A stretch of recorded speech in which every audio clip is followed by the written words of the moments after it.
Every time I think about that black baboon putting his filthy black hands on her purest white driven snow body. I mean pure, Walter. She's a saint. She's an angel. You've known me for years. For me, I think this is the end of a beautiful friendship.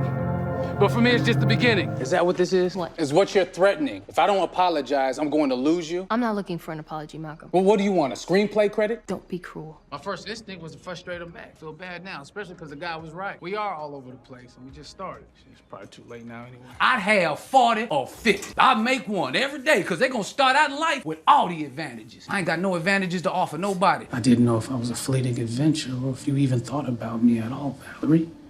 I never thought of anyone else.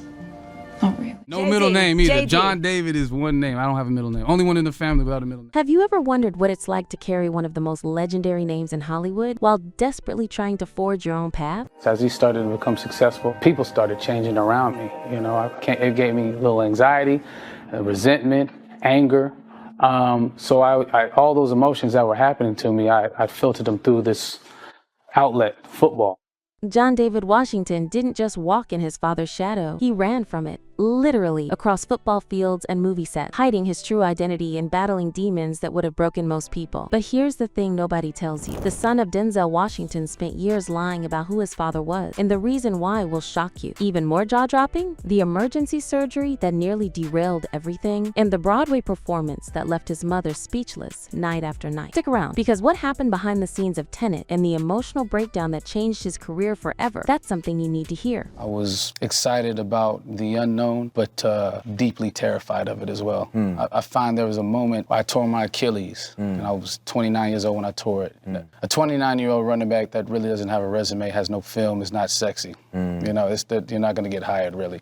So I basically knew it was over. Born July 28, 1984, in the Toluca Lake neighborhood of Los Angeles, California, John David Washington entered a world where expectations were already sky high. His father, Denzel Washington, was rapidly becoming one of Hollywood's most respected actors. I'm the police. I run shit here. You just live here. Ain't got shit on me. His mother, Pauletta Washington, was a classically trained pianist and actress who had performed on Broadway. Earning more money than he was before they got married. She was on Broadway working. She paid for the first date. She paid the bill, paid the cab ride. So, you know, a classically trained pianist, went to Juilliard. You know, she's a great artist in her own right, and I learned a lot from her. Father taught me how to hunt. My mother taught me how to love. But here's where the story takes an unexpected turn. Young John David wasn't mesmerized by the glitz and glamour. He was terrified of it. Picture a 7-year-old boy standing on the set of Malcolm X, watching his father transform into one of history's most iconic figures. Because if I was an American, the problem that confronts our people today wouldn't even exist. So I have to stand here today as what I was when I was born. A black man. That child was John David, making his film debut in Spike Lee's 1992 masterpiece, delivering the now famous line, "I am Malcolm X." And you are Malcolm X. I'm Malcolm X! I'm Malcolm X! But what seemed like a fairy tale beginning was actually planting seeds of doubt and fear that would haunt him for decades. Growing up, John David watched his father bring home props and costume, a trumpet for Moe, Better Blues, red dyed hair for Malcolm X. He witnessed Denzel walking the streets of New York, reciting Shakespearean verse for Richard III. The artistry was undeniable, magical even. But as Denzel's fame exploded, young John David noticed something disturbing. People treated him differently. Friendships felt transactional. Everyone wanted something. And that's when he made a decision that would define the next 2 decades of his life. He chose football. Hard, completely, obsessively. Got bigger, you know, I felt like society or like my world changed and my relationship to it. People changed how they were treating me. So I felt this need to protect myself and felt a need to find my identity. So I found it through sports. So I thought maybe I'd take a back seat to the art or to acting because I want them to know me for something else. I want them to just know me. I didn't realize that you can know me through the art, through the work. But I needed to go through what I did football-wise first. But I think stuff started to change after Malcolm X. At Campbell Hall School in Los Angeles, John David became a letterman in football, basketball, and track, graduating in 2002. But here's what nobody knew. He wasn't just playing sports. He was hiding. He attended Morehouse College, where he shattered records as a running back, leading the conference with 198 rushing yards his senior year. He held the school's single-game record of 242 yards and career record of 699 yards from 2005 to 2011. And during all of this, he told people his father was a construction worker. Sometimes he even said Denzel was in jail. I saw my father do Shakespeare in the Park when I was like 5 years old. He's my favorite writer of Shakespeare. Who's your father again? His last name's Washington. The lie worked. On May 1st, 2006, John David signed with the St. Louis Rams as an undrafted free agent, but the NFL dream was brutal. He was released on August 31st, only to be re-signed to the practice squad 3 days later. He spent the 2007 offseason playing for the Rhein Fire in NFL Europe. By 2009, he was drafted by the United Football League's California Redwood, later the Sacramento Mountain Lions, where he played until the league abruptly folded in October 2012. But something else was collapsing too: John David's body. In 2013, disaster struck, a ruptured Achilles tendon, every athlete's nightmare. At 29 years old, with no significant NFL resume and no film to show scouts, John David Washington's football career was over. And that's when his uncle said something that cut deeper than any injury.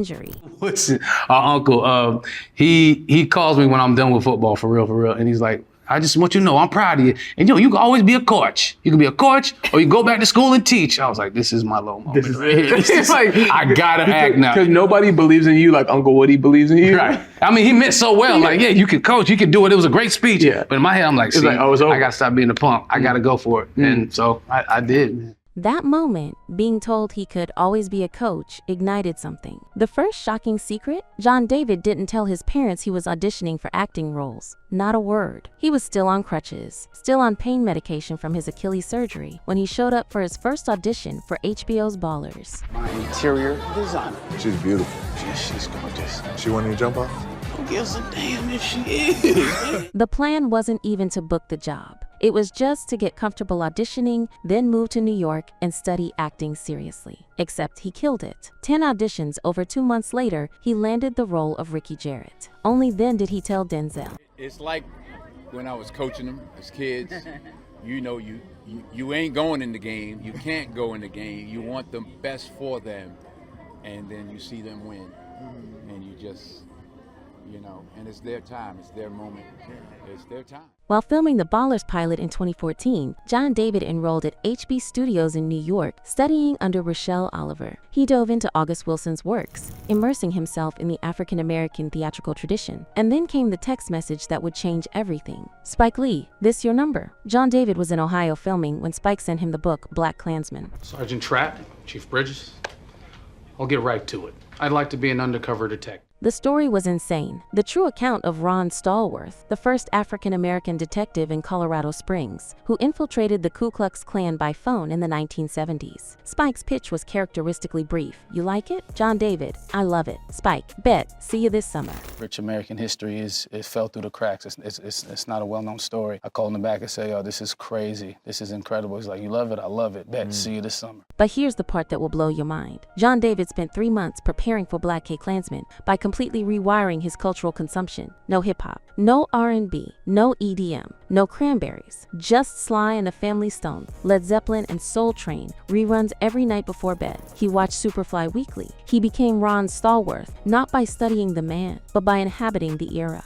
The film premiered at the 2018 Cannes Film Festival on May 14th, competing for the Palme d'Or and winning the Grand Prix. When it hit U.S. theaters on August 10th, 2018, deliberately chosen for the one-year anniversary of the Charlottesville rally, the world finally saw John David Washington. Golden Globe and Screen Actors Guild nominations followed. Suddenly, he wasn't Denzel's son anymore. He was a force. Just being able to be a collaborator. And so I've always dreamed about that, dreamed about it my whole life, man. So it's kind of happening. Then Christopher Nolan called. After seeing BlackKkKlansman, Nolan handpicked John David for Tenet. People who've amassed fortunes like your husband's generally aren't okay with being cheated out of any of it.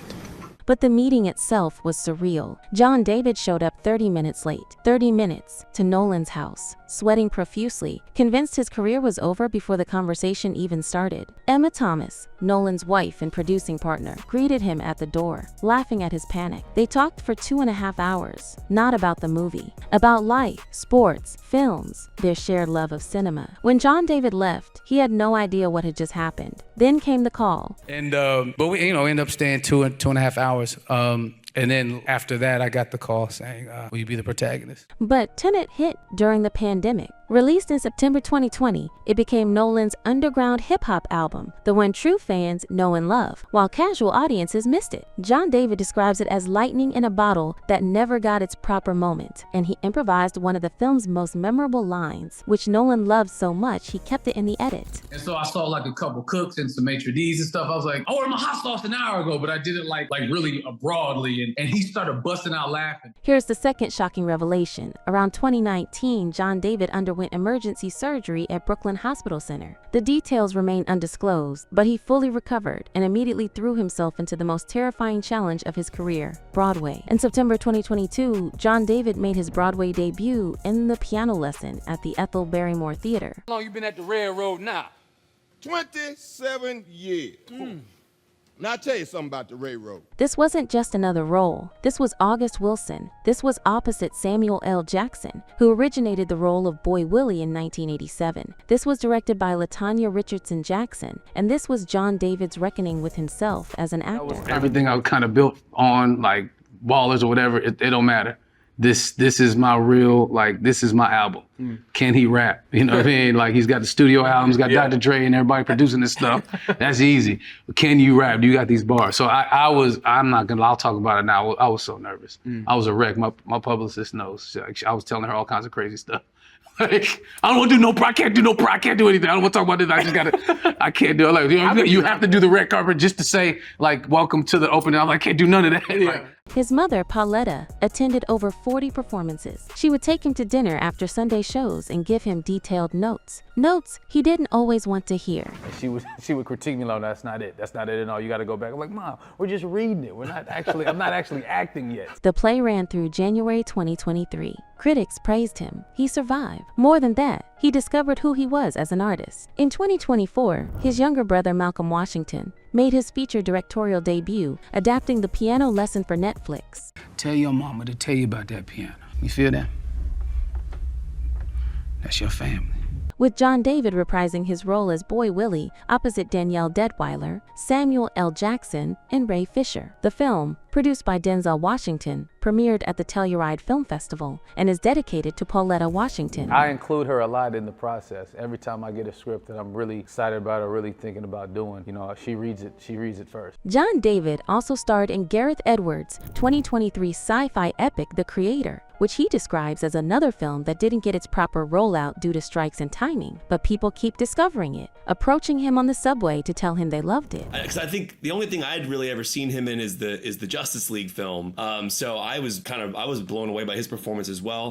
But yeah, I thought the film was really well done, and I felt like I got to see what the stage production would have been, but in a cinematic way. He's worked with an astonishing roster of filmmakers: Spike Lee, Christopher Nolan, Sam Levinson, Malcolm and Marie. I am genuinely sorry, which is why I apologize to you 1,000 times during the movie. I mean, I felt so guilty I couldn't even concentrate on the movie. David O. Russell, Amsterdam. Liz mentioned the name Vose, and so we thought you might know who was after her and can help clear our names. We're veterans. We're respectable. Reynaldo Marcus Green, Monsters and Men. Well, this Tom Scholar went too far, all right? He went too far. But again, we weren't there.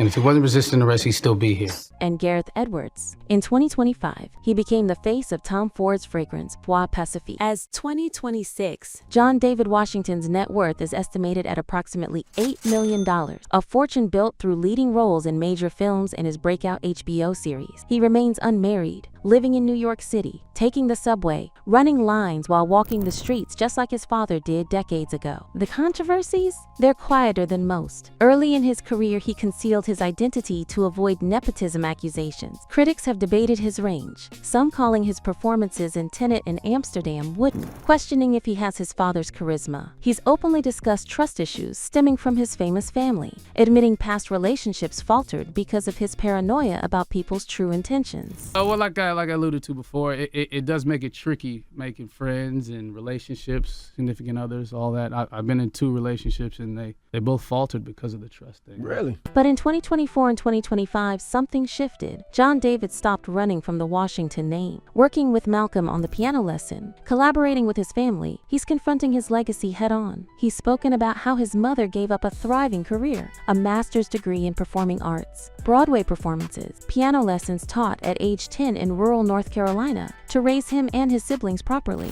Obviously, we love each other, but we actually like each other. All of us as siblings, when we gather around, we talk movies and sports and music all the time. So I didn't honestly look at this experience going into it. He watches his father's films like a fan, not a son. He recently rewatched Philadelphia and was stunned by Denzel's performance as Joe Miller, the black lawyer navigating homophobia and racism in 1993 Philadelphia, a performance he believes never got the flowers it deserved. Hero of mine, like he was literally a superhero. When I got a childhood memory of him playing the trumpet during Blown Better Blues. I wasn't allowed to watch that movie till I got older. John David calls Spike Lee, Christopher Nolan, and Peter Berg giants, who still love what they do with a pubescent joy. He geeks out about cinematographers like Hoyt van Hoytema, Mike Dulakis, and Marcel Rev. He listens to film scores to prepare for characters, Nicholas Britell, Hans Zimmer, John Williams. He studies John Cassavetes, Jonathan Demme, and the Hughes brothers. Like I think about Jack Nicholson, right, for example. I was watching Jumanji not too long ago and think about the great Robin Williams, how he can jump into any genre, he can do it all. Serial killer, Miss Doubtfire. His favorite films? Dances with Wolves, Raging Bull, Man on Fire, Coming to America, and Glory. His favorite Denzel film that doesn't get enough love? Philadelphia. His most watched movie ever? Hoop Dreams, though Any Given Sunday, Friday Night Lights, and The Program come close. He wants to play Matthew Henson, the first African-American Arctic explorer. He wants to create a Taxi Driver-style film exploring the modern black experience. He wants to do The Taming of the Shrew and Puccini's plays. He wants to return to Broadway. And if you ask him about working with his father, he'll tell you he's not ready. Not yet, maybe one day. But Denzel is DW, an icon, a legend, someone John David respects too much to casually collaborate with. The man who once lied about his father being in jail now proudly calls himself a fan. The athlete who hid his passion for acting now openly discusses craft with the reverence of a film student. The boy who stood on the Malcolm X set terrified of expectations now stands on Broadway, in IMAX blockbusters, in awards-contending dramas, fully himself. John David Washington isn't running anymore, he's arriving. And the world is finally ready to see him, not as Denzel's son, but as John David, the artist who fought like hell to earn his own name.